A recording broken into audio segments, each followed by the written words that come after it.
Nous sommes avec Cindy Leila, artiste de notre région qu'on connaît bien. Elle vient toujours de la région des Eaux, c'est bien ça si je ne me trompe? De Fleurus. Fleurus, oui, exactement.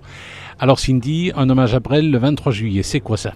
Eh bien, écoute, c'est très grande envie de rendre hommage à un très grand artiste. Alors, comme j'avais pu jouer dans plusieurs spectacles avant de proposer Elle et Brel, c'était l'occasion de mêler le jeu, la danse et la chanson, puisque c'est mon univers premier. Donc voilà, on a essayé de convier des personnes autour du projet et on a monté une sorte de comédie musicale où finalement on n'est que deux en scène et on retrouve une jeune femme perdue dans une gare qui va se retrouver dans le bureau des objets perdus.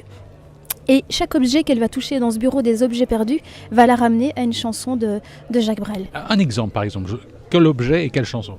Eh bien, par exemple, il y a notamment une espèce de boîte en bois que je vais trouver avec une petite poupée à l'intérieur en bois.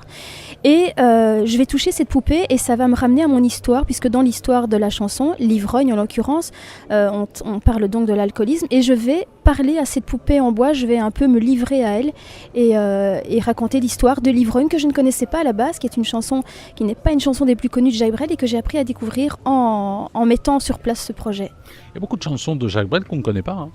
Effectivement, tout le choix était... il y avait un choix immense. Alors après, il fallait essayer de calquer les choses au plus juste, puisque étant une femme, je ne pouvais pas chanter vraiment n'importe quoi. Il fallait que je puisse bien me sentir dans chacun des titres que j'allais chanter, puisque je pense que chaque chanson est vraiment une petite pièce de théâtre. Et pour pouvoir bien la défendre, il faut pouvoir bien incarner chaque personnage que j'allais choisir de défendre. À découvrir le 23 juillet ici à La Ruche. Merci. Merci.